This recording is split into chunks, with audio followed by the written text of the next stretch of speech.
В столицу региона с рабочим визитом прибыл заместитель генерального прокурора России Дмитрий Демешин. Он совместно с главой Якутии Айсеном Николаевым осуществил выезд в район строительства Ленского моста. В ходе мероприятия проведен осмотр строительной площадки мостового перехода через реку Лена, возводимого в рамках концессионного соглашения.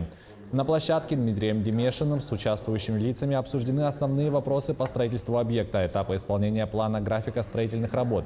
Прокуратуре республики поручено обеспечить надзор за ходом строительства вантового моста, за целевым использованием бюджетных средств, за соблюдением сроков и качества выполняемых работ.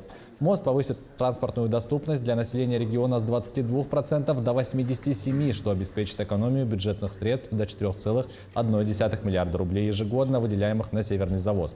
Напомним, что 17 января президент России Владимир Путин провел совещание с членами Кабмина, на котором обсуждались итоги визита на Дальний Восток, в том числе вопрос по Ленскому мосту. Ввод объекта запланирован на 2028 год.